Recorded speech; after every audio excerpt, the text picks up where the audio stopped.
Hey everyone. Welcome to the Cosmic Download. My name is Jace. Happy May 15th. Happy Saturday. I am in a slightly different studio setup today, like I was last week, because we have a bit of a surprise guest on the show today. Hold on, give me 1 minute. Here we go. Everybody say hi to Bonsai. This is Bonsai, the pineapple green cheek conure, and he is about 2 months old, little less than 2 months old, and he is very much still a baby and being babied and taken care of, and we just adopted him and one other baby bird who maybe I'll show you next time just a couple days ago. So he is the newest member of our family. And he's gonna hang out on the podcast today and chill out. So yes, give Bonsai a warm welcome. And yeah, in this episode, I might keep it short today. I know I've said that before. I know 2 weeks ago I said I was gonna keep it short, and then it ended up being like a 6-hour all day kind of stream. So we will see what happens, but I might actually have to keep this one short so that I can take care of him and his sister in the other room. But yeah, hopefully he just hangs out there and doesn't try to fly and I don't have to go chase him down, but be prepared, that may happen. So in this episode, we are going to be talking about, of course, the cyber attacks that have been ongoing in many different forms throughout the country and what it means for the upcoming financial shift and everything like that. And we're going to be talking about Tesla and what Elon announced with Bitcoin and what that could mean for XRP. And then we're going to be, I'll give you a little bit of more of a briefing on the Family of Light gathering that's going to be taking place here in Sedona. So yeah, welcome everyone. Welcome in, welcome in. I apologize for my sweaty face. It is hot in Arizona today, and we haven't started running the air yet. So it's a little bit warm at the moment. What's up, External Theory? Hey, Frankie. Hey, Schumann Beings. Hey, Krisky22. Polyrhythmium. Deepner Mom. All right, so, man, I will admit I'm feeling a little scattered today. So we're just going to flow with this and see where it goes. Let's start with actually an update on the crypto market, and then we'll get into the kind of cyber attack stuff. So crypto markets Bitcoin's been losing dominance for sure lately, which means that related to other cryptocurrencies, Bitcoin is on the official decline.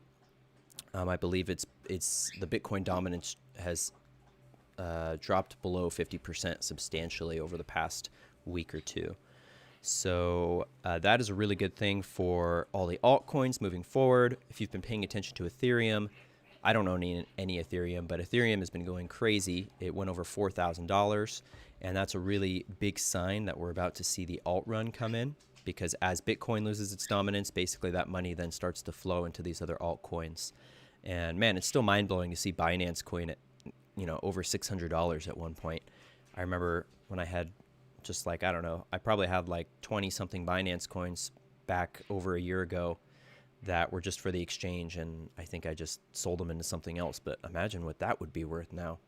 If anyone's held on to your Binance coins from way back then, that's doing pretty good. But Binance is interesting too, because they made the Binance Smart Chain, which is kind of like their answer to Ethereum. He's over here just like chewing on my hair.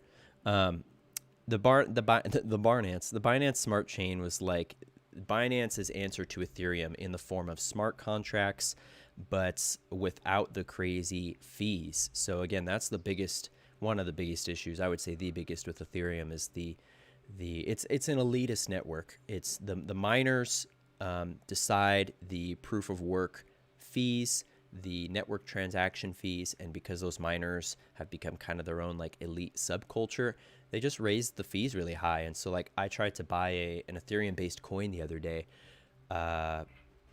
just a random meme coin. It was cat token, because Alexis and I saw cat token and we were like, oh my God, cat token, of course that's going to blow up. Like the internet is cats, so cat token is probably going to do good.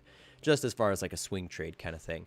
And I tried to put $100 into it, and it literally was trying to charge me like a couple $100 for $100 transaction. So just ridiculous. I ended up just basically having to keep that in Ethereum because the fees are so crazy. But yeah, the Binance Smart Chain is like their solution to Ethereum, and there's like NFTs on Binance Smart Chain now, and it's getting around. But I'm waiting for Flare. When Flare Networks drops, it's going to change the game on DeFi and smart contracts in a way that I think is going to blow Binance out of the water. Hey, little buddy.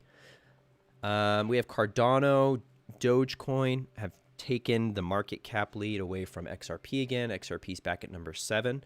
I would say that that's a good sign that that XRP is set to moon or rocket again, because it was at number 7 before, and then it shot past basically the market cap of the other ones, but now it's like it's kind of retracing. So we're back at spot number 7, $52 billion market cap. Probably going to see that go up in the coming weeks. But also here, I'll pull up BitTrue for a sec, because I think I have a bit of a price analysis drawn on here. Yeah, so this is just my simple descending triangle that I drew that kind of shows the path that XRP is set to take.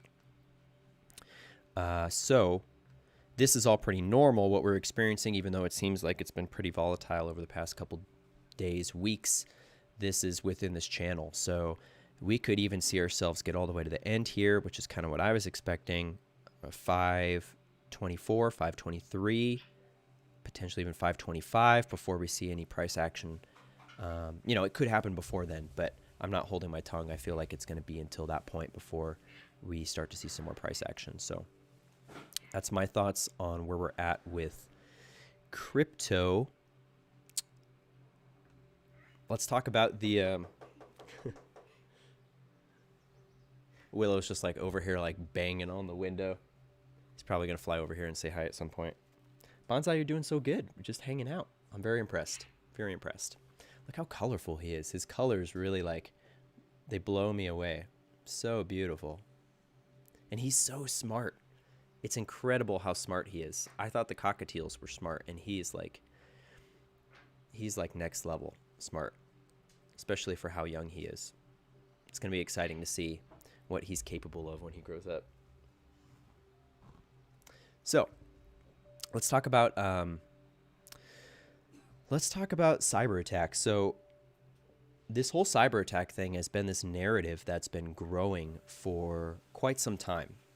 If you guys remember, I think it was about 6 months ago when they said, I believe it was the Treasury that was attacked via Cyberattack, and they said it was, world powers that did it.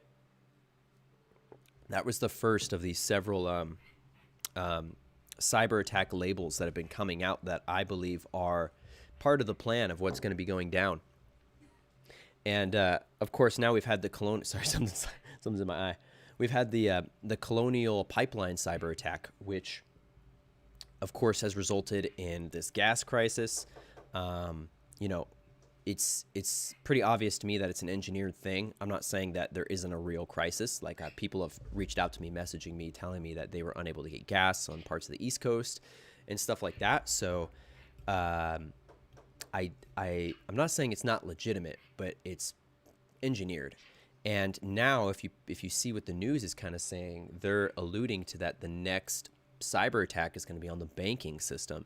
And of course, this is something we've been preparing for. This is something that me and the guys on the round table, Zach and Adam and all the other guys have been talking about as far as a potential for how this financial reset is going to play out. And something I've also spoken about that maybe I'll touch on again is like how the Great Reset and the Great Awakening, I've really come to realize they are the same thing. And I used to have this this idea that the Great Awakening was the opposite of the Great Reset, and that the Great Reset was the NWO takeover. This was going to be their push to, take over with their own private cryptos and, everything.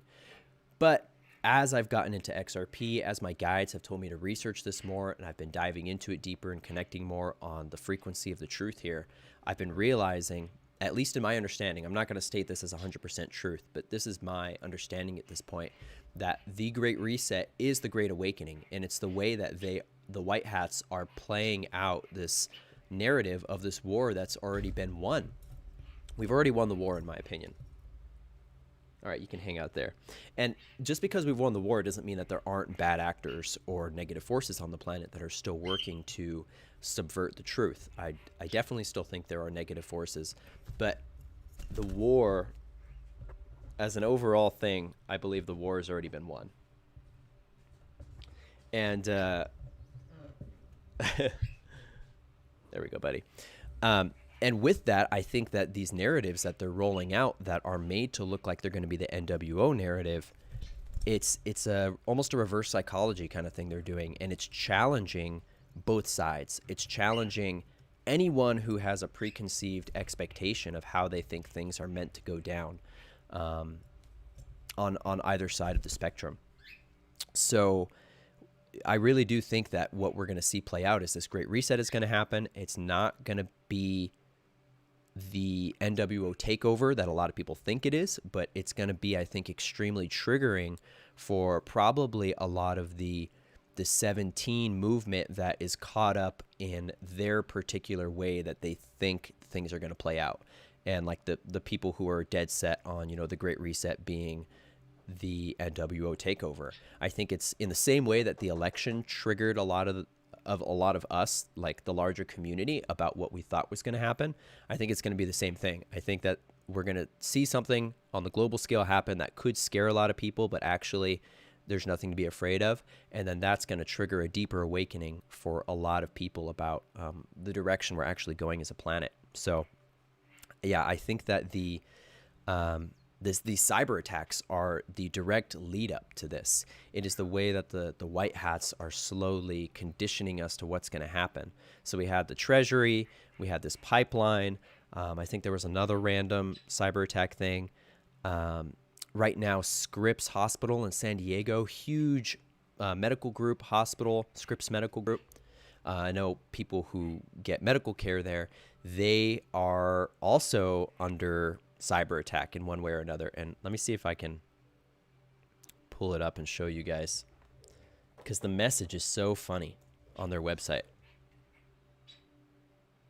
Here we go. Scripps Health. All right. Oh, it always does this. OBS. Here we go. Okay.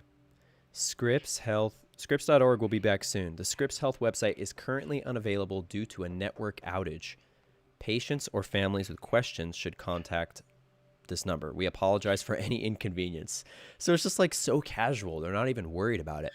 And when I was talking about this with Alexis, we were both very much getting the vibe that with Scripps in particular, that Scripps is a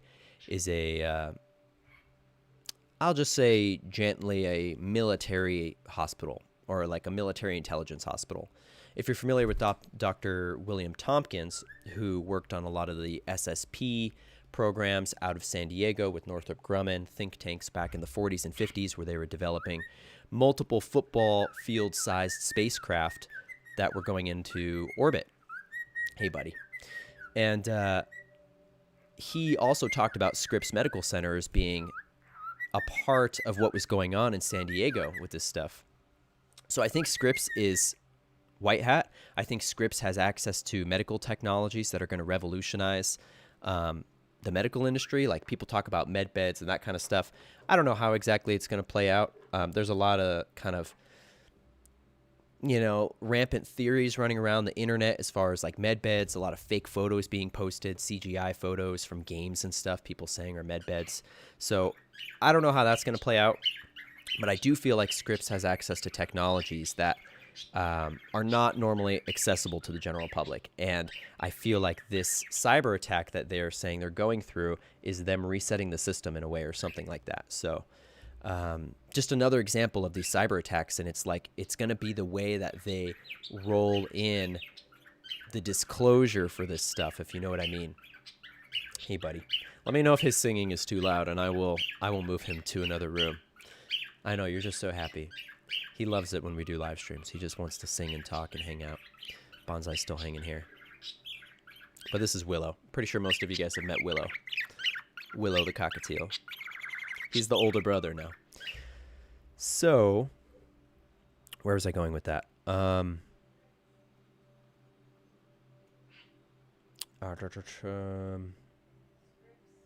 Scripts. Thanks, babe. Yeah, I forgot. I was going somewhere else with the cyber attack thing, but I'll come back to that. I'm going to answer this question. Someone says, before we reset, Jace, should we make sure our coins are offline on Ledger and Descent, right? This way everybody is prepared if that's the best option. Yep, that's what I would recommend. Obviously, whatever you feel guided to do and what is right for you, the same thing isn't going to be right for everybody. But personally, I'm moving the vast majority of my cryptos off of exchanges, including Uphold, which I still have some on, but I'm going to be moving it off. Because you just never know. And with these cyber attacks, these exchanges could get hacked. You know, they're private companies where you're trusting their servers. So when you move it to a self-custody, a hardware wallet, or even a software wallet, but hardware wallets are better, like a Descent or a Ledger, it's much more secure. So I definitely recommend that, Frankie. And I have both, personally. I just got a Descent wallet and began testing it out recently, and I really like it. I actually like it better than the Ledger for multiple reasons. I like the fingerprint scanner, which is really nice. You know, someone needs your fingerprint to actually complete a transaction, whereas with the Ledger, someone just needs to have the Ledger and know your PIN number. Not as secure. I also like I like the fact, even though it's more limiting, I like the fact that they don't have a computer software application. It's just on your phone. Makes it way easier for me. Whereas with the Ledger, I have to plug in the Ledger to my laptop every time that I want to send something, and it can just be a little bit, you know, much. But no, it's not that big of a deal. It's definitely, you know, not too many steps. But to be able to do it just from your phone and wirelessly with Bluetooth is really nice. I have the Ledger Nano S, by the way, just to clarify. If you had the X, that one does have Bluetooth. Mine just doesn't have the Bluetooth. Thanks. Yeah, please feel free to keep dropping questions about crypto or anything. These are also just kind of open Q&As. So, but with the cyber attack stuff, shoot, I was gonna go somewhere particular with that after scripts and everything, but basically just kind of be prepared that this is the narrative that they're going to roll out when it comes to the Great Reset, and that there could be a lot of the kind of original 17 type community that are honestly just stuck in old thought forms and kind of refusing to expand their consciousness to new possibilities. A lot of those people, I think, are going to be very triggered in the same way that, you know, a lot of us were with the election, and we were like, what's happening? Like, this is not what I thought was going to happen. This isn't what we've been made to believe, blah, blah, blah. And it comes down to like expectations being the root of all dissatisfaction and like essentially failures. Like when we have expectations about the way something is going to play out, it's like, it's the opposite of manifesting in a way. When you're expecting, but you're coming from a different energy than, say, intentionally manifesting, which is a different kind of expectation energy, I would say. The expectation energy I'm talking about in the more like toxic form is one of more of like looking to external things to validate what is internal, if you know what I mean. So looking at dates and going, something has got to happen by this date, or I'm going to feel like things are not right? Or, you know, something has got to happen in this exact way that I want it to happen, or else I'm going to feel like things are not going down the timeline that I want them to.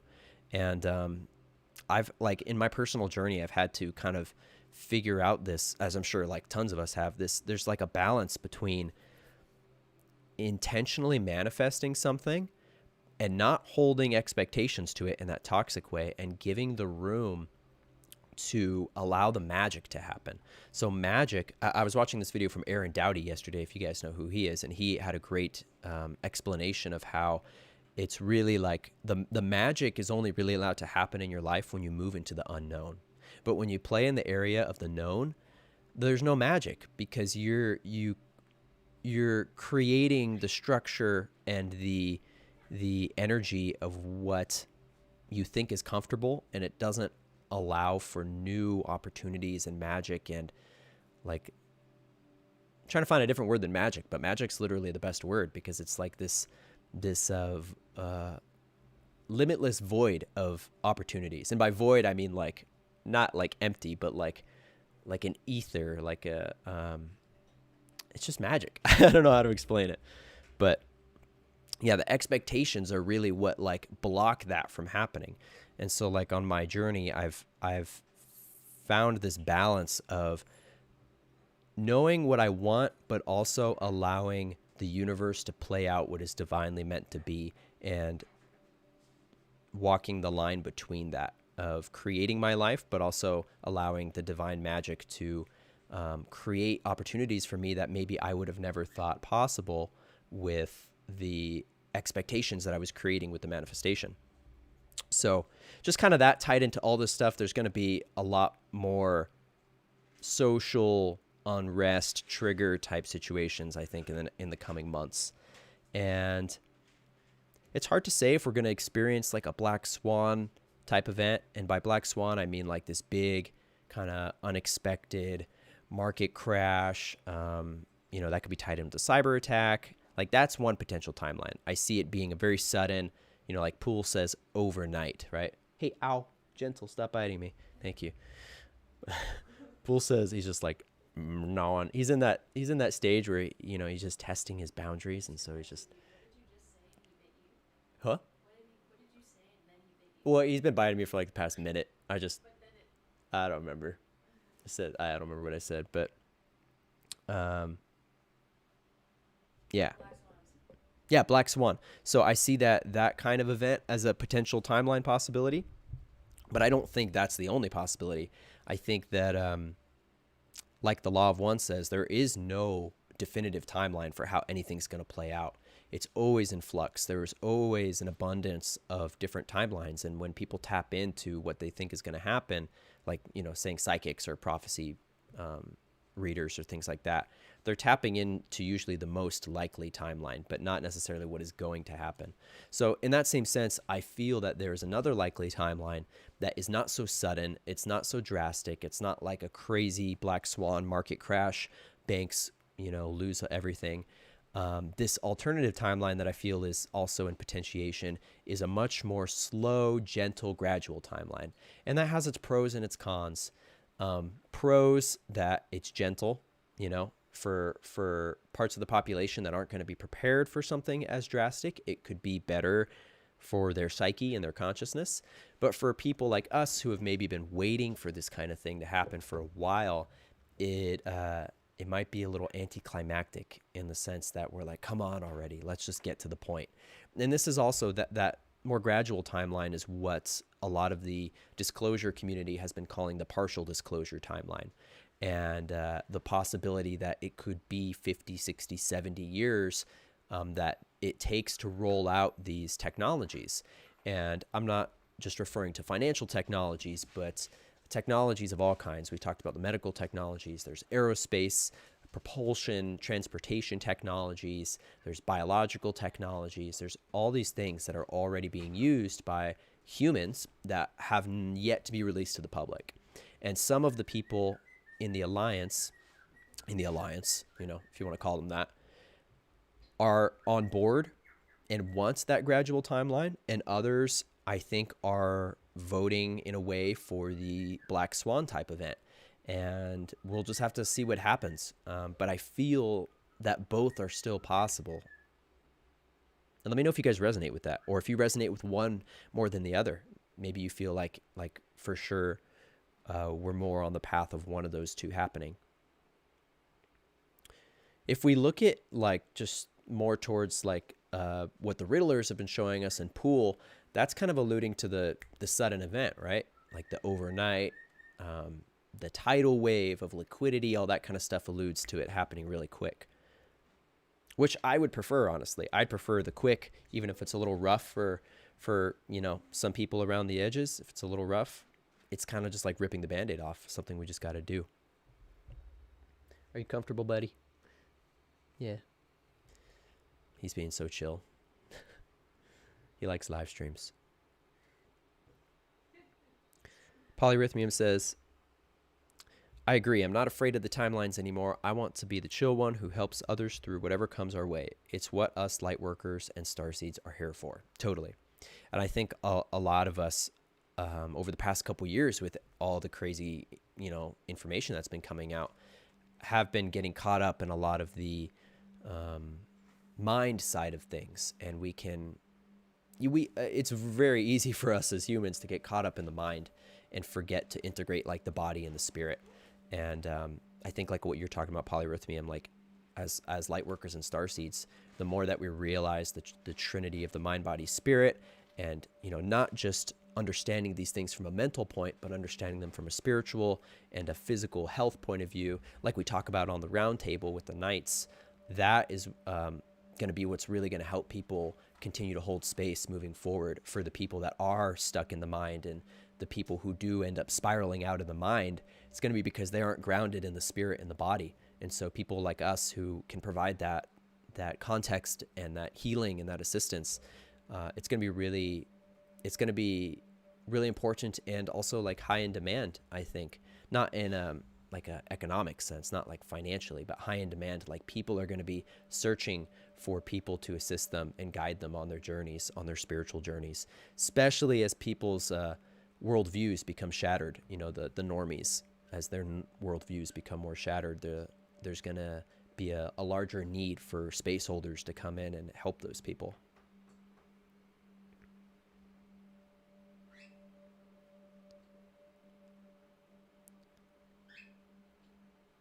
And if while you guys are here, if you wouldn't mind hitting like and share, maybe leave a comment, share to a couple Telegram groups if you feel called to. Always helps me out. So, let's talk about Bitcoin and Tesla and what went down with Elon, and what this could mean for XRP and for really, everything moving forward. So if you didn't hear, Elon and Tesla came out and officially said that they would no longer be supporting Bitcoin for transactions. They would not be receiving Bitcoin for Teslas anymore. Whereas before, you could pay for a Tesla with Bitcoin. And now there's rumors that they're going to be allowing Dogecoin. But before they announced any kind of Dogecoin deal, they basically denounced Bitcoin. And they said that they were going to be keeping their Bitcoin. But the main reason, which we all know, is that Bitcoin is... one of the main reasons, their main reason was that it's not green, right? Which is, for me, just one of the many problems with Bitcoin, but that is one of the big ones. It takes so much energy to use the network. Hey, ouch, ouch, ouch, ouch. Gentle. And so they officially came out and said that, which I think was really big for a lot of the Bitcoin maxi type community. They needed to hear that on that kind of level. And so what is the natural answer to Bitcoin, right? What is the natural green alternative? Well, it would be XRP. That's like the top coin market cap wise and popularity that is, that clean and that green. And we could see very soon that they are talking about receiving XRP for Teslas. So I think that's huge. And then on top of that, by the way, 1, 2, 3, 4 Arizona time right now, and California time. Hey, mister, be gentle. That hurts. One other thing, Tesla's stock the other day closed at literally 589, right? The stock market closed, it was like 3 days ago, closed at 589. And right before it closed, it actually did this thing with the charts that looked like the Tesla logo, which could have been a coincidence, but was interesting. So 589, of course, is the Ripple Riddler XRP number. It's comes from Bearable Guy. Mr. Pools posted it. The Flare networks have posted it. It's very common now. It's not just a Ripple Riddler thing. Like official projects like Flare have 589 in their trailers, right? So like for the main Flare trailer, the one that had the Q logo and has Trump's name in it and has all the secret space program disclosure, in the very beginning of that, the credits say Director 589. So the 589, we're really still trying to figure out what that means, but it is a deeper esoteric meaning. I don't think it's priced like people initially thought it was a couple years ago. It's got some kind of gematria, esoteric energy to it that these group of white hats, for lack of better term, seem to resonate with and are using as messages. So like, you could write off the 589 thing all you want, but now that official projects like Flare are using 589, it's, people who are maybe doubting the significance of that, it calls its legitimacy into question a little more. What are you doing? Are you trying to nibble on me? He's so funny. He's such a little monkey. He just he likes to sit on his back. We'll come in and he'll be in the cage and he'll just be like rolling around on his back or like hanging upside down.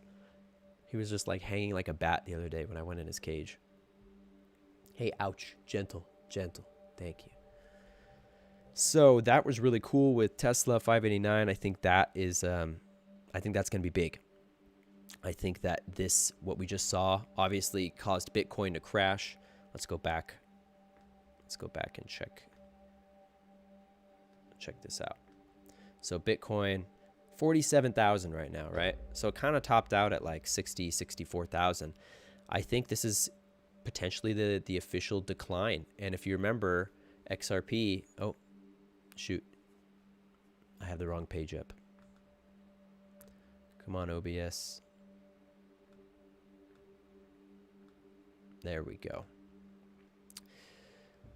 So in 2017, not only was XRP the last one to go, but it only really took off when Bitcoin started officially declining. So if we are in the official decline of Bitcoin, it's the start of the altcoin season, like we talked about with Ethereum. Ethereum's been going off like crazy, so that's a sign that this is going to continue moving down. Moving down as in Bitcoin literally moving down in price, but also the trickling down of the finances. And any other questions about crypto? Kind of went through that kind of quick. If not, yeah, XRP jumped 11 cents today. I forgot to mention that. Thank you, Andy, for saying that. That was crazy. It was like right when I woke up, it was having a little moment, and it went up like over 11 cents actually. Wasn't it like 15 or 16 cents? Maybe not. But in like 2 hours, it went up really high. And of course now it's kind of consolidating. I think it's back, what did we see? Like $1.40 something. But yeah. All right. So, hey, welcome, Jaff. Jaff AZ, fellow AZ liver. So let's talk about the Family of Light gathering. You guys have probably heard me talk about this already. If you haven't, I will give you the fresh rundown. And we're about to actually have our official launch probably early mid next week is kind of what I'm aiming for.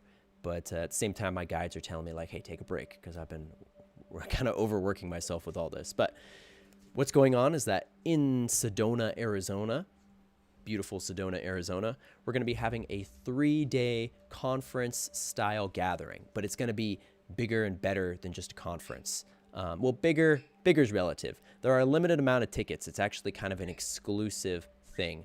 The venue only fits 200 people. So with our team, with speakers and everything, there's only going to be about 180 tickets available. So it is pretty limited. But it's going to be 3 days, and it's going to be a conference and gathering based around the cultivation of the mind, body, and spirit. So this was like really my inspiration, was to create each day as a kind of a theme of either mind, body, or spirit. So Friday is going to be mind. I think it's okay that I just tell you guys now some of the speakers. So Friday, we're going to have the Kate Awakening, if you guys know her. We're going to have Alara from 1 Foot in 5D. We're going to have Tyler from Journey to Truth, Tyler Koala. And I think Zach, Zen God, he's definitely going to be there, but I think he may speak on Friday as well. But his main thing is Sunday. But him and I will probably do a crypto talk on Friday. So Friday is going to be mind, and it's going to be red pill, disclosure, ET contact, personal experiences, the mental side of awakening. And then in the evening time, we're going to have what I'm calling the red pill roundtable, and it's going to be all those speakers, including me. And following that, we're going to have a conscious hip hop artist, my friend Ben Steezy. Maybe you guys know him. He's like one of the best artists I know as far as like what he's bringing to the table with both the artistic talent and the red pill that he brings to his music.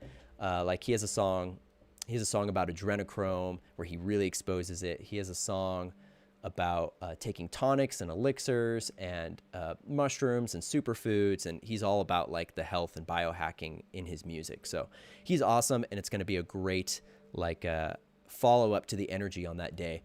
And then Saturday is going to be the spirit, so it's going to be kind of galactic, cosmic based. The two speakers I'll tell you about for that day, actually three. I'll tell you three speakers for that day. We're going to have Matthew Mornian, if you guys know him. He's a really good friend of ours.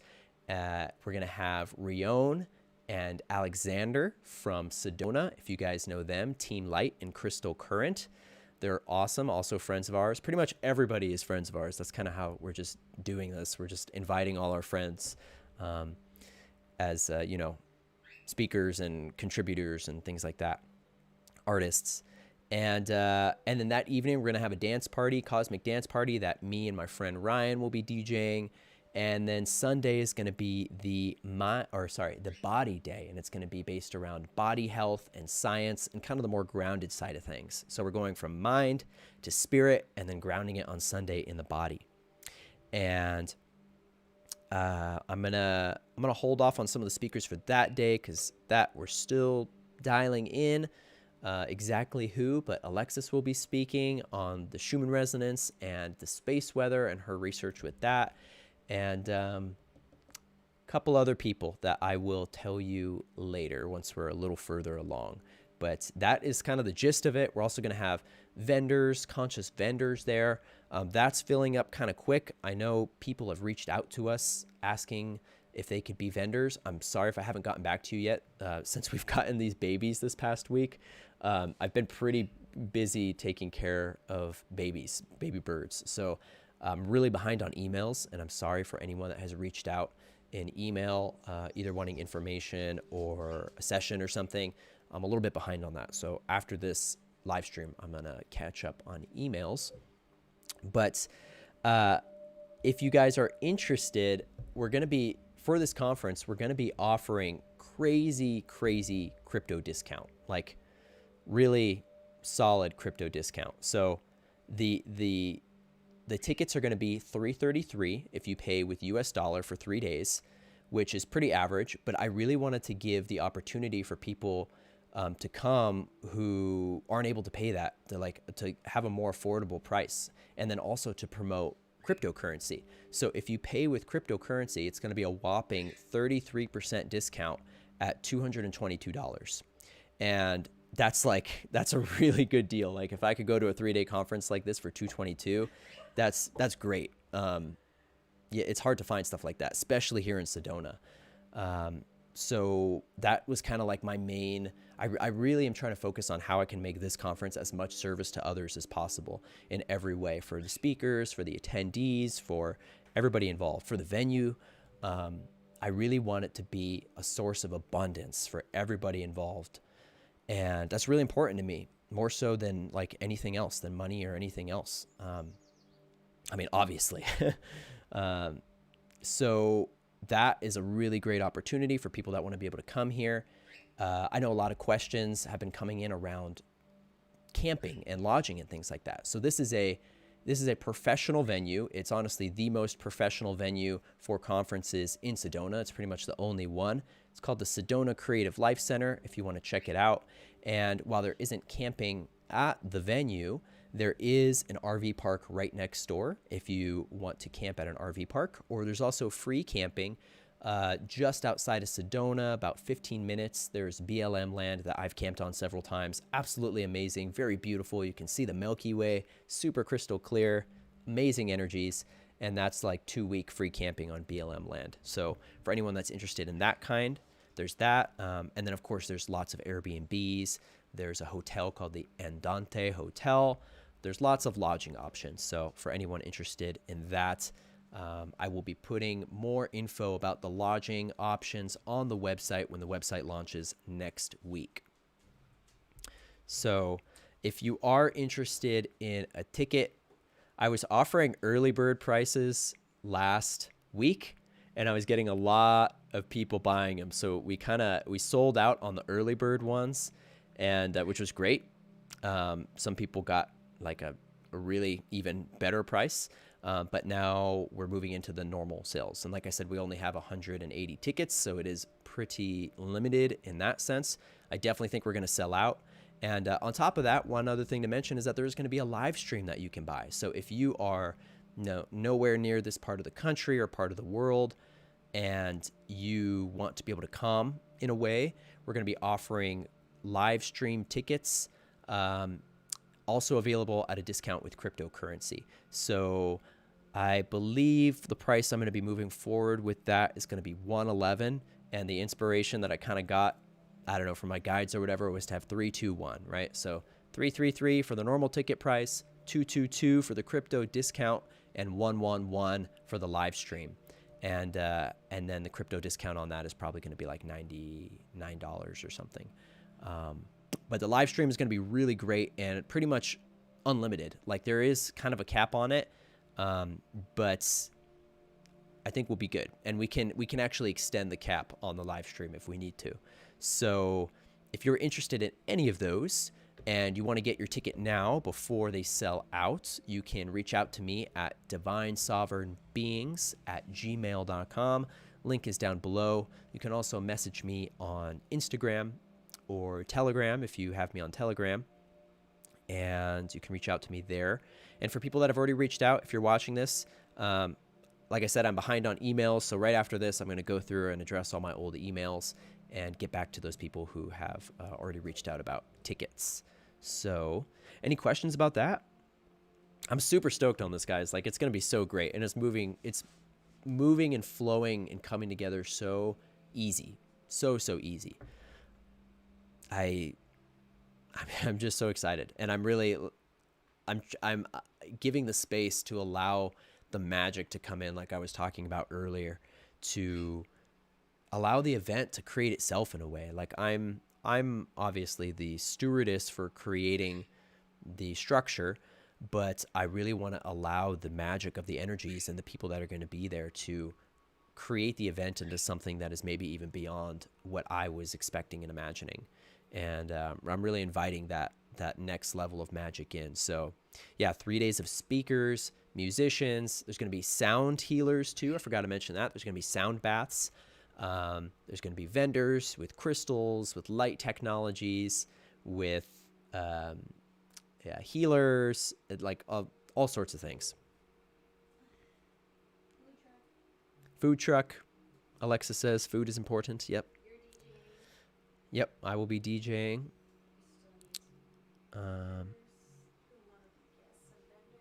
Yeah, if you're interested in being a vendor for the event, reach out to me as well. divinesovereignbeings@gmail.com or wherever else you can reach me. And we'll see if we can get you set up. Depending on, there's still, like I said, the vendors are filling up, but if you do want to get on it, it's probably good to let me know sooner than later. And I know there's 2 people that I need to get back to about the vending things already, so we're going to take care of that. Hey, little bird.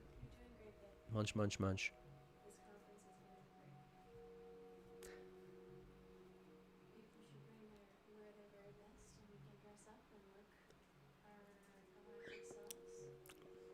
Alexa says, dress up as your favorite galactic self. It's gonna be a party, but it's gonna be family friendly too. Some people have been asking about kids. Definitely bring kids. it's going to be family friendly, and we're going to make sure that the speakers are all aware of that when they are presenting, that, you know, we are keeping this family friendly yet informative, right? It's not sacrificing any of the information or anything, but it's important that kids are aware of what we're going into as well in a balanced and informed way. But yeah, that's why this whole thing is about balance of mind, body, and spirit in every way. The Trinity, the Holy Trinity. People can watch and then vend. They won't miss out on watching if they want to. Alexis wants to point out that the vendors will also have the opportunity to watch the speakers. We're actually doing unique vending time so that it's not so you know, jumbled up, because we've worked at a lot of conferences over the years, and one of the things that we really like is when conferences give breathing room and space for people to mingle, and it's not rushed. It's not like, you know, there's like, you know, no time to get from place to place or from speaker to speaker. It's really important to give that breathing room. So we're going to have the vending space be available for certain hours of the day. And these are going to be like 8-9 hour days. They're pretty long. You obviously don't need to stay that long, but for 3 days of 8 to 9 hour days at that price it's a really good deal. You know, coming from me, who's gone to a lot of these things, it's a pretty good deal. And so, yeah, so basically with that, the vendors will be able to watch is the point we want to make. The vendors will be able to enjoy the experience as well, which is important to us. And then the times when people will be around the vendors and the artists, there won't be speakers most of the time. Really, there shouldn't, at this point, there isn't anybody speaking while people will be with vendors. So it gives that space and that breathing room for people to mingle and enjoy and talk and connect with each other, and for everyone to be able to see the events when they're going on. Is the live stream version rewatchable? That is something that we are working out right now, but the goal is yes. The goal is to, I'm probably just going to record it on both the live stream, but also a backup camera. And that way, you know, just in case anything happens with the live stream, because a lot of those things are unpredictable, we have the backup footage, and then that, the details around that we're going to sort out and let you know soon. But the goal is to definitely have a rewatchable or recorded version. How you doing, little buddy? Look how good he is. He's just been hanging in there the whole time, just hanging out. He's perfect for it. He loves it. Is he greening out? Is he what? No, he's not even greening out. His green feathers aren't even getting picked up by the green screen. There you go.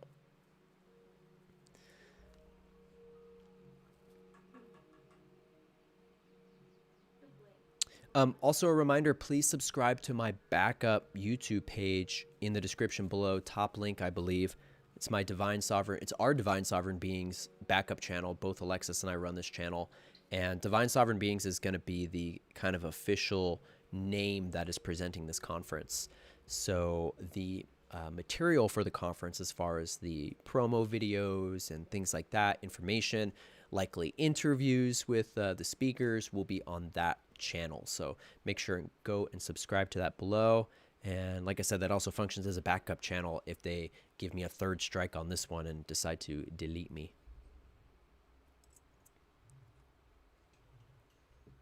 You guys have any other questions or any other thing you want to pick my brain about while we're here on this beautiful Saturday?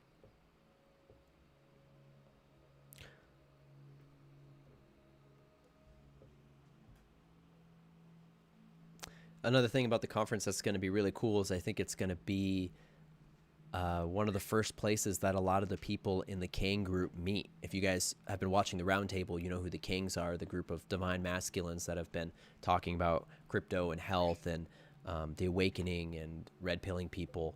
I think that quite a few of the Kings will be coming, and that it's going to be like this divine activation. And what that just reminded me of was Zach from Zen God sent me this thing talking about King Arthur recently, and it was like the divine interpretation of King Arthur as a twin of the Christ energy, basically. And what it said was that the Knights of the Round Table were actually Stargate activators, and that they were being called to these different parts of the planet to assemble the round table as essentially activations of sacred areas and stargates and grid and ley lines on the planet.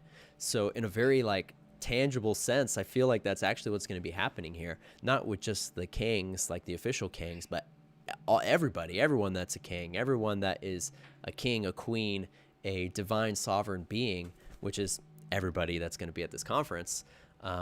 It's going to be a big activation, and it always is whenever groups like this gather in this size, especially in places like Sedona. There's always some crazy activation energies that go on. Have you guys been to Sedona? If you have, drop it down in the comments below. I'd love to hear.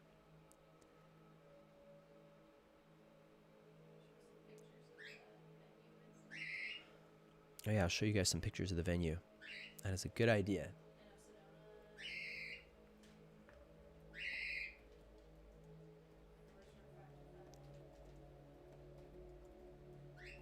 The venue is spectacular, you guys.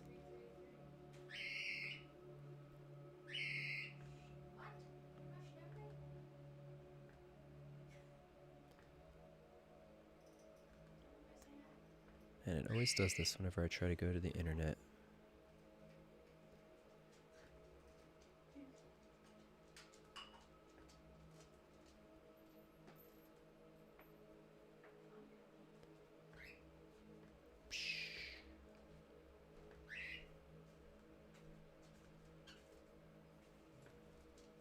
Here we go. Come on, come on. OBS is so glitchy when it comes to this.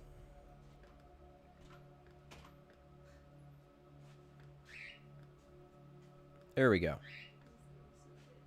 All right, so this is the Sedona Creative Life Center. This is obviously the venue that the Family of Light Gathering will be hosted at. We have gone to several events at this venue, and we absolutely love it. That's why we chose it. Beautiful views of the Red Rocks. So basically you have this is the courtyard area. This is the bottom of the stairs. So this is where you enter and you walk up. And then you have the courtyard, and then there's this upper stairs area that you can walk around, and that's where you get these like spectacular views of the Red Rocks, Thunder Mountain and Chimney Rock in the distance.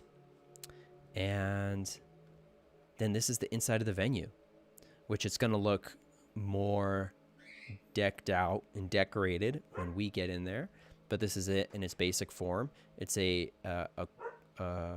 what's the word? Quaint. It is a what's the word I'm looking for?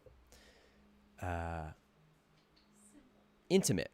Intimate is the word I'm looking for. It's an intimate venue in the sense that there's only 200 seats, and you are very close together to the stage. You know, in that sense, like you are in the field of the people that are presenting. It's, you know, unlike other conferences where you can be like really far away and it can be hard to see or hear or whatever. You're not going to have that here. The intimacy, I think, is a really important thing when it comes to gatherings like this. And yeah, really just great spot. And then there's going to be another room that the vendors are going to be in, because obviously it is Arizona, so it is going to be a little warm, and we have full air conditioning in the building. And there's going to be a room that's kind of over here off to the left in the courtyard, a big room where the vendors are going to be. And we'll go between those two indoor spaces. And we're going to have food trucks and potentially some other surprises too. And I'll just leave it on that so you guys can see. Oh, no. OBS just doesn't like that. That's so funny. Someone said, ever tried urine therapy? That's so funny, because I was just talking about with one of the speakers who I haven't announced yet, who's a Sedona local. I'm going to hold off on that, but I will tell you guys later. He was telling me about urine therapy in the very various ways that he's done it. So that's interesting that you bring that up. I have not tried it, though. I have not tried it.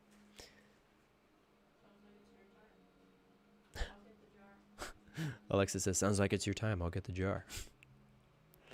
Greetings from Austria. Hi, Renee. That's awesome. Greetings to Austria. Rainbow Manusha says, you inspired me to start learning about cryptos. That's awesome. I'm glad that I could be of service. Amazing views there. Yeah. Yeah. It's like the conference is just, half of what you're really going to get out of coming to Sedona and experiencing what Sedona has to offer. And if you can stick around for a few days after the conference too, that might be advised as far as just like getting some more intimate time at the land here. Very, very powerful energies here in Sedona, obviously. I probably don't need to tell people that.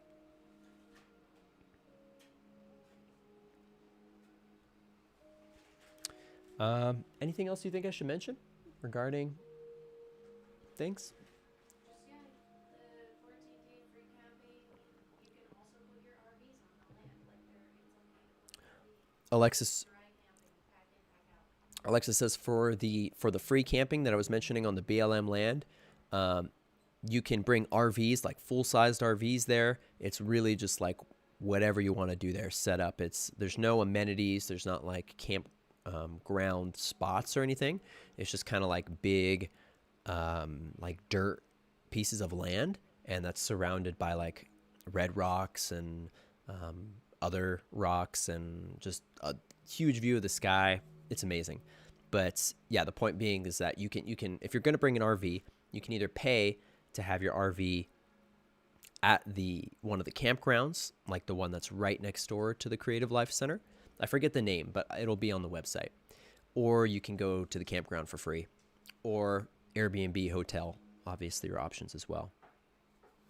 I'm going to mention one more person because he confirmed with me, and I just want to throw it out there because he's a cool name, and he's someone who reached out to me wanting to come and is going to be, I believe, both speaking and potentially doing a sound bath experience, and that is Xavier Hawk from Fire On. If you guys know who he is, he has created this amazing cryptocurrency social media network called Fire On that, in his words, is meant to steer spaceship Earth. So it's a social governance, social media, blockchain technology that he has. He's the chief architect on, and there's already an app for it. You can go and download the Fire On app. It's really cool. And he has a show that he does every morning. He posts it on all his social medias called Baseline, where he talks about crypto and the Schumann resonance and world events and pretty much like all the same stuff that we're aligned with. So he was completely aligned, I think, with the intention of the conference. And when I was thinking about him, he literally reached out to me and was like, I would love to come and contribute. So Xavier Hawk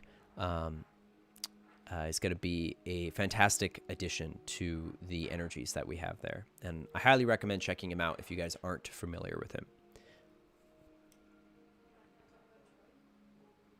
I was going to wait on that until I get a little more confirmation. Okay, I might as well just bring it up. He did confirm, so I might as well just bring it up. Another speaker is going to be Troy Casey. If you guys know Troy Casey, the certified health nut, he is he used to live out in California, I think Venice area, and now he's a Sedona local, and he is one of the most involved health, I guess, as he says, a health nut, certified health nut. He's like so on it with his health game, and he has a book that he came out with recently called Ripped at 50, 55, Ripped at 50, and he is an advocate for all sorts of different biohacking and breath work and just across the spectrum health. He was the one that was telling me about urine therapy, funny enough. So he's going to be there on Sunday to talk about, I believe he's going to do a breathwork exercise actually, but that may or may not change. But that's what he told me he was interested in doing. So Troy, another Sedona local, that will be at our gathering, the Family of Life gathering. You should just talk about the people you want to invite and just tell the people so we can just speed up this process. You're right. Okay, Alexa says that I should. No. We're gonna wait on that. I'm gonna wait. There's a couple more people I'm waiting to hear confirmation from. Yeah. I'll wait on announcing those, but little birdie fell asleep in my hand. Oh, now he's awake.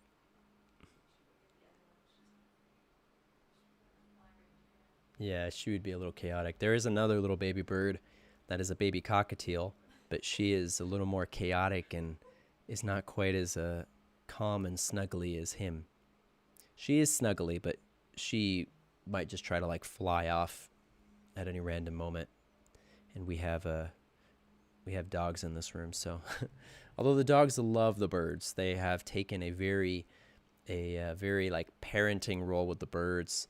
Our pit bull Apollo like will give our cockatiel kisses, and they like will snuggle next to each other, and it's so funny.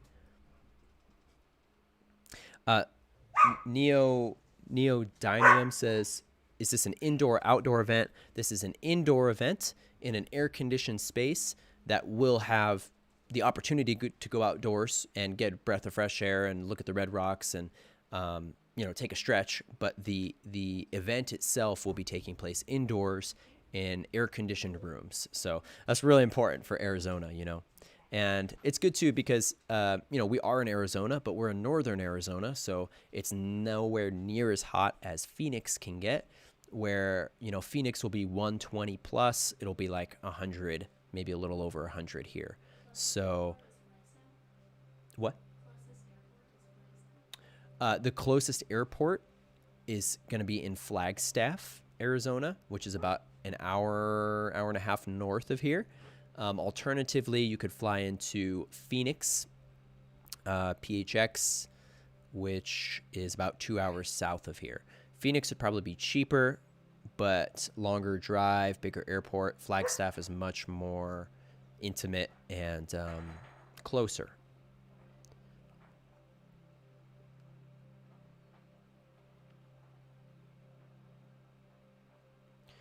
I've never heard of urine therapy, but I've always felt like peeing outside is a special form of grounding. Yeah, as you say that, I totally pictured like, I don't know, I just got a vision of like peeing and then something about the electrical current of the earth traveling up the stream and into the body and creating some kind of like, what do they call that? Or micro orbit? What's the thing where you put the tongue on the roof of your mouth and it completes the internal micro orbit? I forget what they call it. But there's like, various energy systems that flow throughout your body. So that totally makes sense. That's so funny though. When you said that, I just got the vision of like the same way that when you go outside and you ground your feet and you get the electrical energy coming up and grounding you, probably does the same thing when you pee. It just comes up the stream and creates a circuit. What? Alexa says when she's done it on mushrooms, she could really feel it. Rainbow Minutia says, love the bird. Oh, look how calm he is. He's so passed out right now. He hasn't even tried to fly or anything. Looks like you're holding an Olympic bird torch. He's got that fiery belly.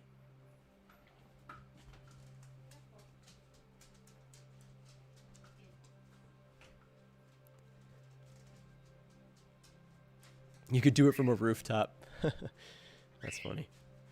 But there's probably something about touching the ground with both your feet and the pee that maybe gives it a special effect. All right, Alexis just handed me my deck of cards, so we're going to do a reading. Thank you. That's a good idea.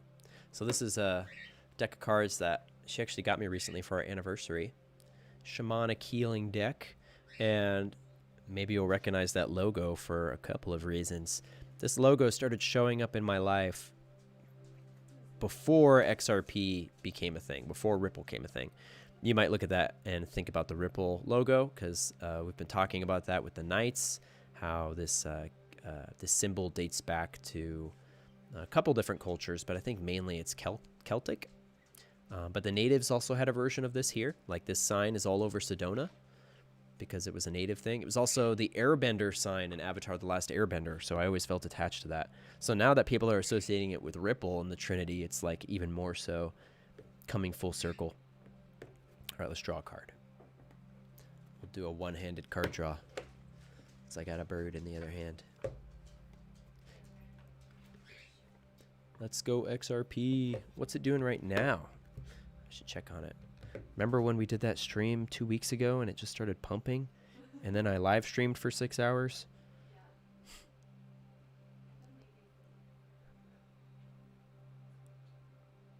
Oh, we're at $1.50 right now. $1.49.49.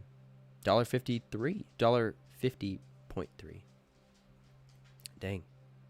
It's impressive.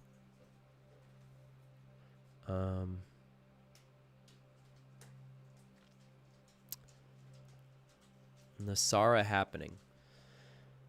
To me, I don't think Nasara is ever going to happen under the name Nasara. I think that Nasara is more, I interpret it more as just like the larger picture of what's going to happen. Nasara is like one possible form of the event, but Nasara was also a particular setup for legislation that was going to happen in the 90s. So I don't see it playing out in the same exact structure as that legislation. I see it being bigger and grander. But I still vibe with people calling it Nasara or the quantum financial system. Like, I don't really, that doesn't bother me. But I know some people out there, that really triggers them when people say Nasara or QFS, because a lot of people relate it to like that group of people, I don't know, do they call themselves the team? I don't even really know. Okay, 111 right now. Alexa said I should do a reading about Nasara. Okay, we'll do a reading about Nasara. With the lucky bird. All right, I'm going to have to put you, little bird, on my shoulder. Okay, fine, I'll do one hand.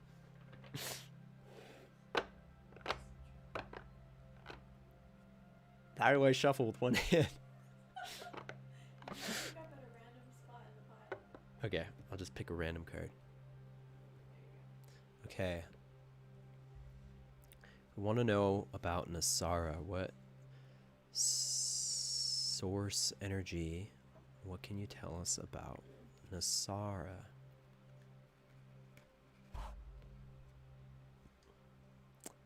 Honoring your energy. All right, this is the card I got. Honoring your energy. And I'll read you the description. It is, looks like an indigo blue vine of flowers climbing up to the sun. All right, let's read it. Number 15. This is hard.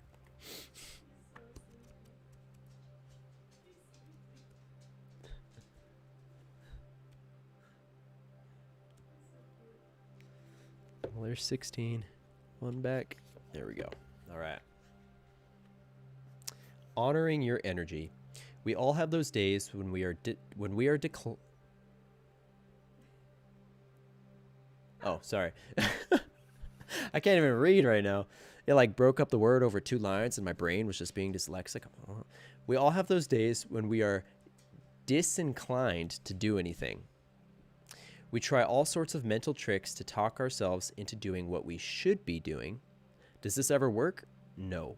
We end up feeling guilty, a very low vibration, for not getting anything done, which causes us to try twice as hard the next day, which causes us to get overwhelmed and exhausted, which then leads to becoming caught up in a vicious cycle.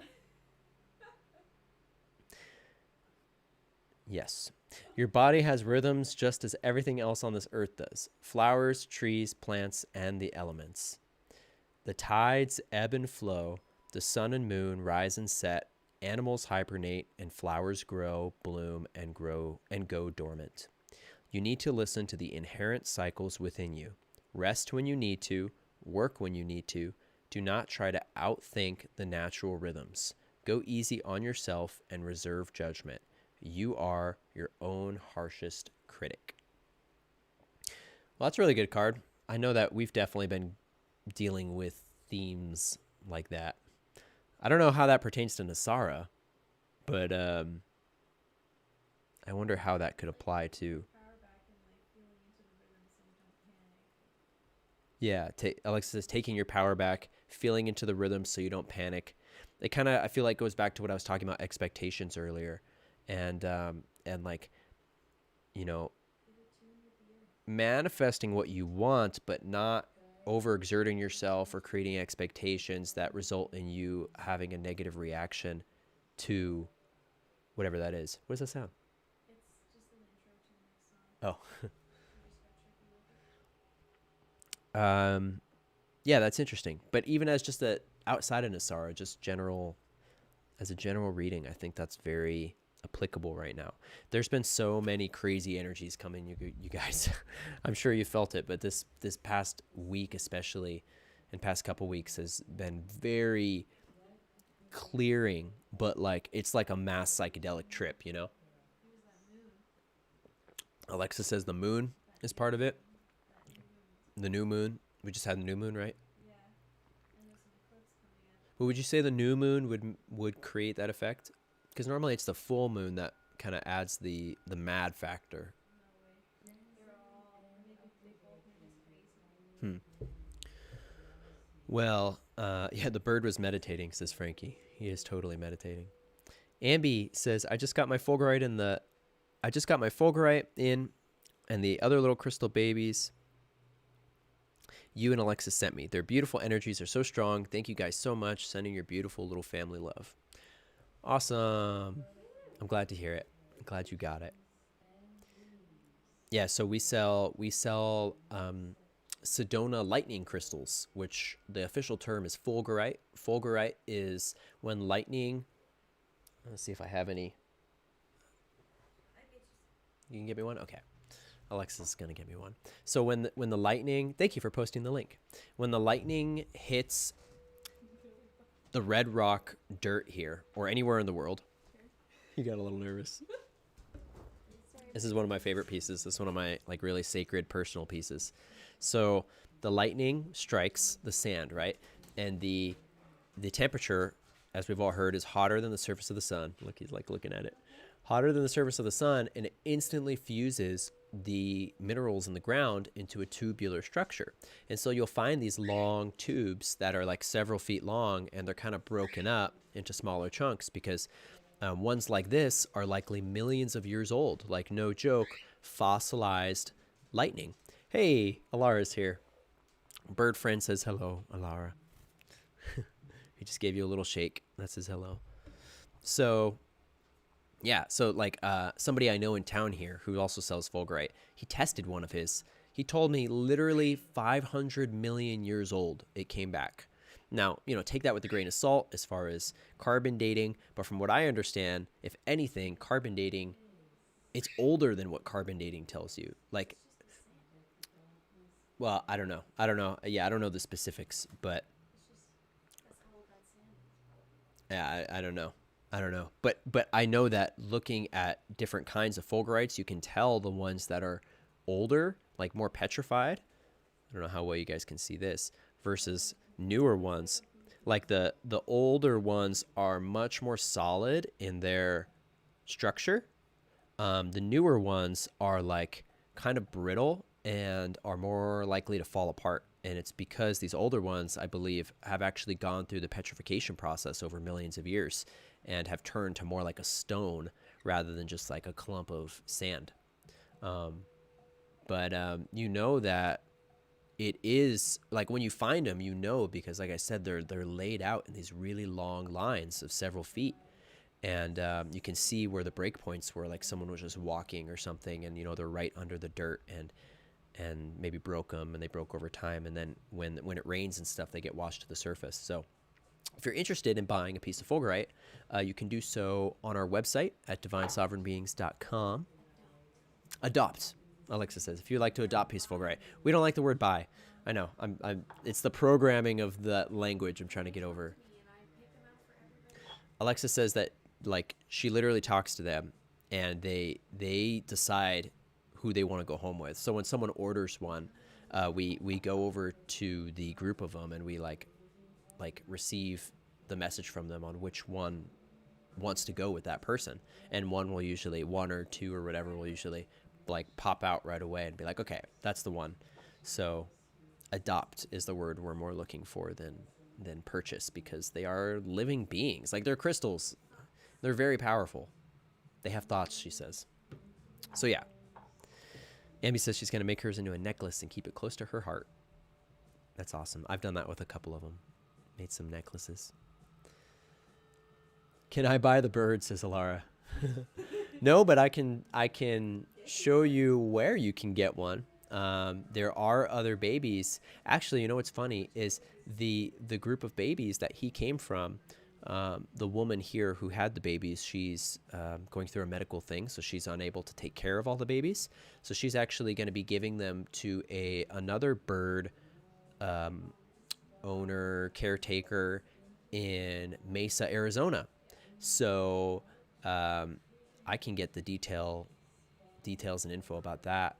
I don't know if you're interested in that, but they're amazing. They're really, these ones are a little more advanced, I guess, than say cockatiels. Cockatiels are a really good beginner bird, like our cockatiel Willow. Very sweet, so much heart energy.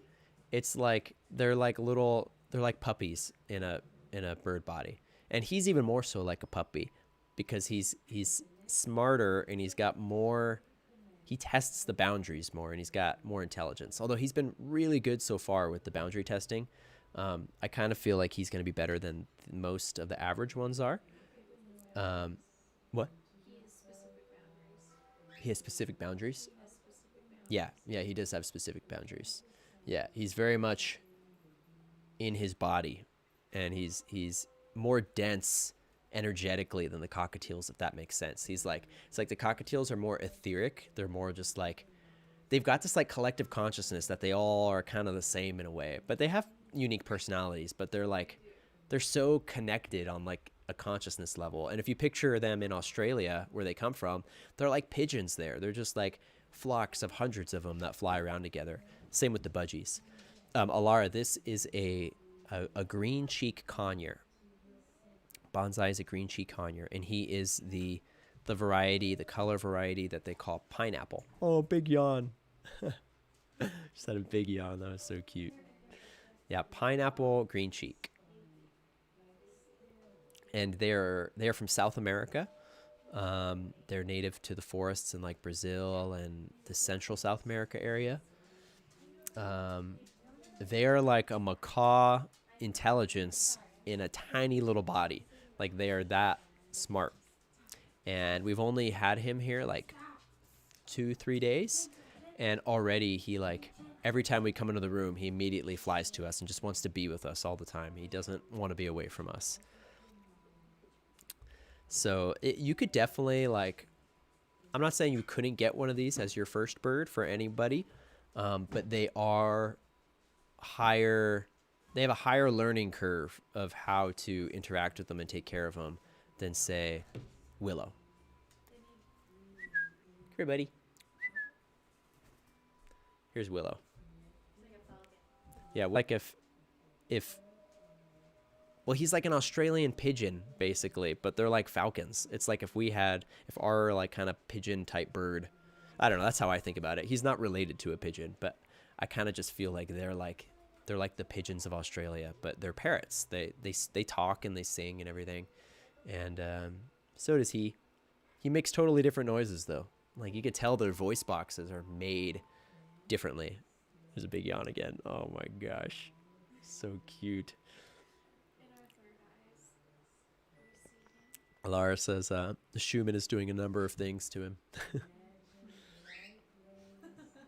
Yeah, I'll have to show you guys the other baby bird sometime. She's a lot more primal, I would say. She's like, every time we see her, she's like screeching for getting fed the like syringe baby formula food. Not him. He like will take a little nibble, but he doesn't really want it. He's mostly on solid food now. But she like, oh my God. When you hear these cockatiels when they're babies make the noise that they do, it's like a raptor. They're like, and it's just like the most like nails on a chalkboard. Like they're just like little raptors. It's so funny. It's muted though. It's what? It's like a Muted. Yeah. It's not too loud, but it's like, it's such a screechy noise. I mean, you guys have heard what baby birds sound like in their nests. It's like that, but these guys are bigger.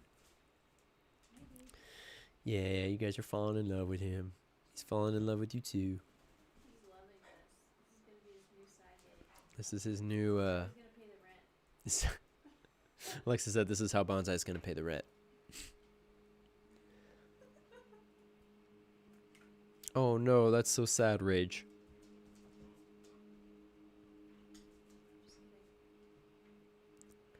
I resonate with birds and dinos. Yeah. Yep. So by the way, Alara, I don't know if you were here when I announced it, but Alara, 1 foot in 5D in the chat right now. She's going to be one of the speakers at the Family of Light conference in Sedona. So if you guys don't already follow her channel, definitely go click on her page and check out her channel. She does a weekly live stream called Space Force News with our friend Foyle, and she does interviews and she does all sorts of great work on there. She has a show called Conspiracy Couch. She does a lot of really cool shows on her channel. So she's going to be at the conference, and she's going to be, if she wants to be, she'll be a part of the Red Pill Roundtable that we're going to have Friday night with hopefully just everybody from that day and maybe a couple other people. But yeah, that's going to be good. So go check out 1 foot in 5D if you guys haven't already. I was a birdish dino in another life. Yeah, the bird dinosaur connection has been like coming in a lot lately. Like obviously we grew up kind of learning about that, but in having these birds, I'm like, wow, they are really dinosaurs. Dogs are wrestling in the background, by the way, if you guys hear noises. My husband is gonna laugh if I show you now as my crypto man. No, this gives me more credibility as a crypto man.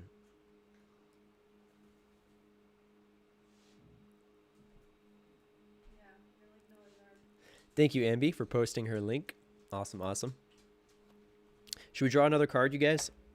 Let's draw another card. This one I won't put a particular question out on. I'll just, the last one I said Nasara, but this one let's just say the most applicable message for everybody watching right now. So directed at the highest light of source energy, would you give us a message for everybody who's watching right now? Something that would be the most helpful for everybody who is tuned in right now.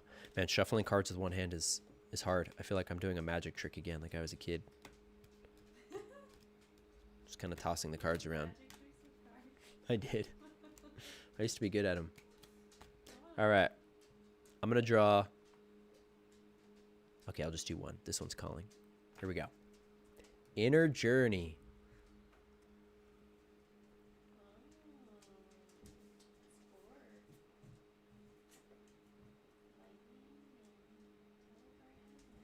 This is trippy. It almost looks like the runes that spell out XRP. And it's kind of like that. It's kind of like the ancient swastika symbol, but a little bit different. All right, let's read it. Hey, mister, do not bite my keys. Willow loves to tear all the keys off my keyboard on my laptop. It's his favorite thing. All right.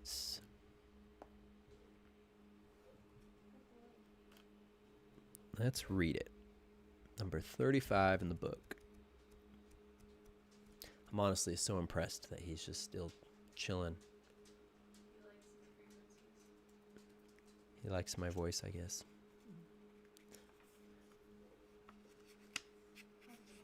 All right, Inner Journey. Here we go.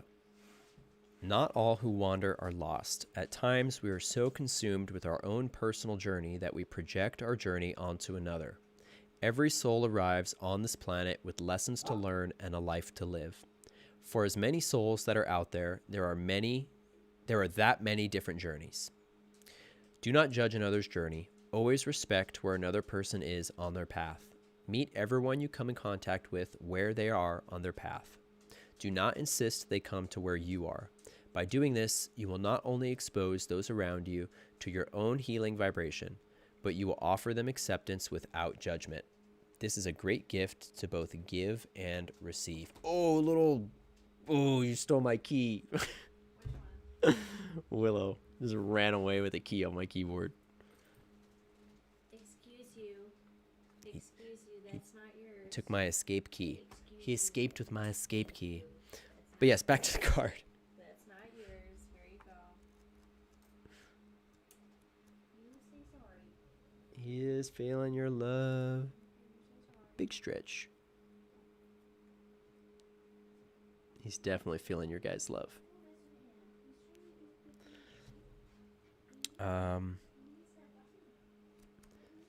Let's go back to that. I got a little distracted when he stole my key. I'll read it one more time. Not all who wander are lost. At times we are so consumed with our own personal journey that we project our journey onto another. Every soul arrives on this planet with lessons to learn and a life to live. For as many souls that are out there, there are that many different journeys. Do not judge another's journey. Always respect where another person is on their path. Meet everyone you come into contact with where they are on their path. Do not insist they come to where you are. By doing this, you will not only expose those around you to your own healing vibration, but you will offer them acceptance without judgment. This is a great gift to both give and receive. I really like that. So basically, just do you. Do you. Don't judge other people for their personal paths. Everyone's got their path. Everyone's got their gig. And just holding space for people and allowing them to make their own mistakes, come to their own decisions, their own judgments. Judgments not in the judging other people way, but judgments as in like how they approach life.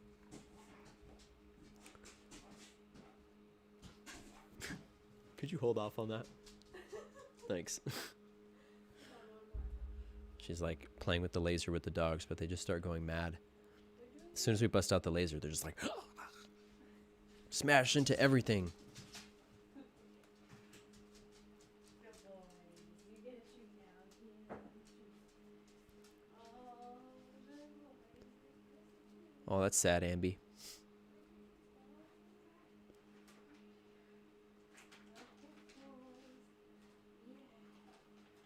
Yeah, it does look like he has a red heart. That's funny. I didn't even think about it. How cute. South American bird friend. He's trying to get a little more active now. Is it playtime? He had his nap and now it's chew time. Good gentle though. That's good. He's learning the gentle thing. Gentle nibbles. It's got such a powerful beak though. Even our budgie has such a powerful beak. She clamps down.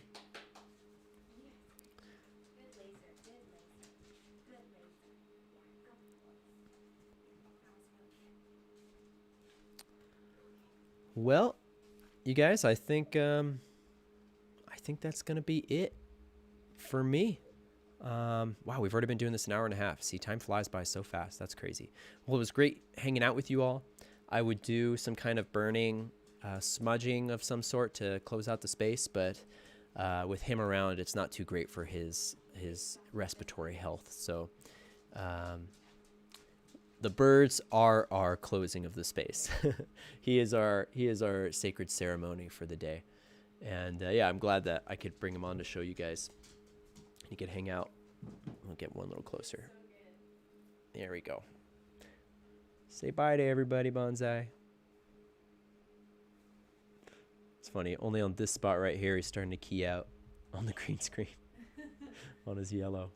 He's got so many colors. He's so amazing. Oh, big stretch.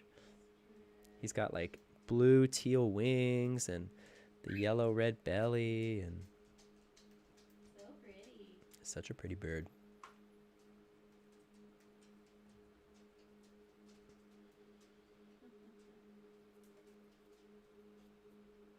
I'm just going to do this. This is going to be my new channel. I'm just going to live stream him playing on my fingers all day. Hey, stop trying to steal my keys. My third eye every day, anyways. It's his little face. Yeah, I didn't mention this, but he has been doing some crazy third eye work with Alexis and I. Like, literally every time we close our eyes, he's right there in a way that we haven't experienced and that we both experienced before we told each other, it's like we close our eyes and he's just like sitting there and he's like, hey, how you doing? Hey, I'm here to play. And he'll be like in the other room sleeping, but we can see him like he's like projecting into our third eye and like trying to talk to us. And we both feel like we know his soul beyond this life. Like he's so familiar. We feel like he was some kind of etheric companion of ours beyond this lifetime, if you know what I mean. And when we first got him, for some reason, the etheric creature that came to mind was Phoenix. Like I saw him and I just thought, Phoenix. I don't know why. The red and the blue, maybe. I know phoenixes aren't traditionally red and blue, but there was this thing I was reading talking about the Phoenicians and how the phoenix comes from the Phoenicians, and how the royal the phoenix is actually supposed to be like a royal crown chakra kind of purple, and that came from the I guess mythologically, if there was a real phoenix type bird, what I was reading was that they had these alternating feathers that were red and blue, and it would give off this mixed light that looked like purple. And that's just what came to mind when I saw his like red and blue and everything. I was just like, he's a little phoenix, in the same way that I feel like Apollo is a dragon. You guys resonate with that with your animals? Do you ever feel like certain beings that you meet, you're like, yeah, I've had a relationship with this being in like other realms, like animal companion familiars, like they say, in the Pleiades, there's like giant 20-foot long cats, tigers and stuff that are their like, not pets, but like companions. Kind of reminds me of like Avatar the Last Airbender too, and they have their spirit animals. Like Aang has Appa the bison, and then the Avatar Roku had the dragon as his spirit animal. But we have several spirit animals. We can't choose one as our main one. I keep picturing like as we move into this new earth, like people are going to be working with animals more like this. And I think that the birds, particularly the cockatiels and these green cheeks, because they're both becoming more popular in the US, be the next generation of therapy animals in the same way that dogs have been for people. And I've been giving a lot of like meditative thought to this, because we both feel like we are, not necessarily by choice, but we feel like we're on a path of creating a sanctuary. And by sanctuary, I mean like our perfect ideal home, but one that, all these animal beings are involved with, and that we have personal relationships with and are connected with on like an etheric level. And we were talking about like having basically like a large like kind of outdoor aviary type thing one day for the birds, so that they could, be outside and stuff. And I was giving a lot of meditative thought to the idea of, a bird shouldn't be caged, which I completely agree with. There's people who they will get a bird like this and they will leave the bird in their cage the majority of the time, and a lot of times there's small cages where the bird can barely fly around, and that's not good for them. Our birds are free flight, indoor, out all the time. Like pretty much the only times they're in their cage is when they want to be because they like it, or if it's nighttime and they're going to bed. But otherwise they're allowed to do what they want. Now the babies, they have their own room right now because we have other dogs and stuff, but Willow and our Budgie, they just fly around the house with the dogs and get along and everything's good. But I was thinking about this idea of, animals, and how we someone could look at the idea of having like an aviary, like I'm just talking about, as a negative thing towards the animals, that these birds should be free and they should be, in the wild, which I agree with to a certain extent. And obviously rescues are an exception to that. But, for him, he's not a rescue, right? Like he wasn't injured, but he was born in a domesticated environment. Like he would not be able to survive in the wild. So as far as like the option of releasing him back into the wild or something like that. Not that anyone's ever suggested that, but that would be the, I don't know, the other option, I guess, if you were going to go that way ethically and be like, these no birds should be kept inside kind of thing. But what my spirit guides kept showing me over and over that I very much resonate with, obviously, is like what the Law of One talked about with animals, with pets, and how pets, particularly dogs and cats, have these soul contracts essentially with their humans, where they are essentially going through a evolutionary experiment in a way where they are getting expedited consciousness evolution much faster than they would be in their wild habitats. And kind of what I mean by that is like in the wild, they go through their own natural evolutionary cycles, right? They're around other, as we would call animals, second density beings. But when second density beings are around third density beings like us, they are catalyzed in their consciousness of individualism and awareness. So the Law of One says that by an animal being in essentially the situation of what we would call a pet, they are essentially consciously evolving way faster than they would be in the wild. And so the same thing goes for this kind of thing, where I think that it is kind of an experiment on behalf of the animals that they know when they incarnate, they have an idea of what kind of soul mission they're getting into, I believe. And that certain animals will choose to incarnate into vessels that are in situations of being in domesticated environments, like as pets.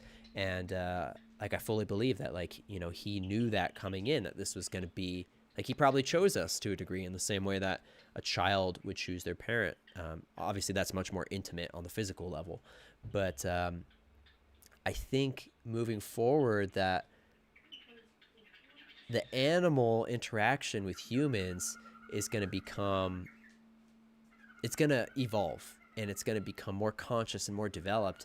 And in the same way that dogs have kind of been man's best friend and been working with humans, I think that we're going to see new types of animals begin working with people in these various ways. And like kind of going back to the example with the Pleiades and the giant cat beings they have, like they're not pets so much, you know, kind of comes down to semantics. The Law of One will still refer to it as a pet, and it's not a bad thing. But in the Pleiades, they're not really pets. They're companions. They're animal friends.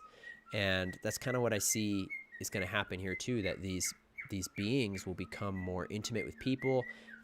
Humans will start having a deeper relationship with the animals, and that'll eventually carry over to the wild animals, where we're going to close the gap on the distortions that we've had with our connection with nature and with animals and plants and everything.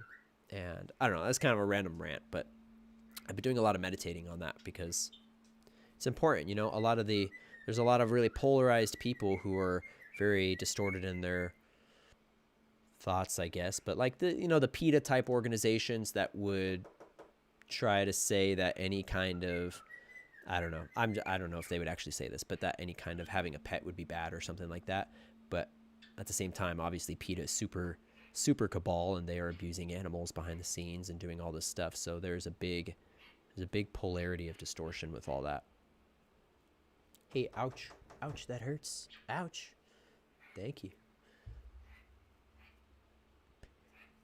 Yeah, investment with pets. It's like a spiritual contract. Yeah, that's a good way to put it. Can we please let the dolphins out of captivity? So disturbing. Yes, that for sure. That is definitely an example of a non-consensual. That is a real caged bird. The dolphins and the orcas that are in captivity against their will. Yeah, defund SeaWorld for sure. That stuff is messed up. And on the flip side of things, I'm so excited to actually like spend time with dolphins in real life and like go to Hawaii. And didn't you swim with dolphins, Alara, when you were in Hawaii? That is so on my bucket list. And I'm so excited to like introduce our dogs to dolphins too. I just keep picturing like being on the beach in Hawaii with our dogs and Like the dolphins are swimming with the dogs and they're all playing, and maybe the birds are there playing too. It's like 5D animal sanctuary. Like I picture we're going to be like anyone who wants to is going to be like, you know, like these ancient prophets or Jesus or anyone who's like, you know, walking down the street and all the animals are just with them, following them. Like that's going to be the energy of the new earth human, is going to be one where the animals want to be with us because we like emit such a high vibrational light that they, rather than being afraid of us inherently, they want to be around us.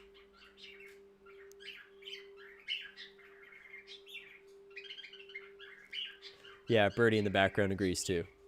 Yeah, he's sitting out the window singing to the birds outside.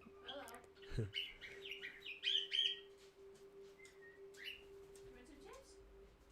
Come on, let's go get some. Well, Well, hi, baby. Let's get chips. You want chips?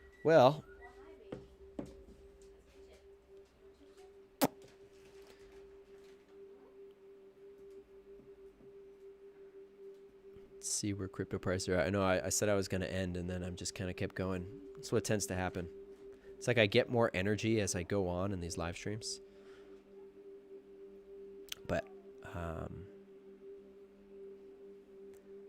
yeah, any other random questions, inquiries about the conference, about crypto, about birds?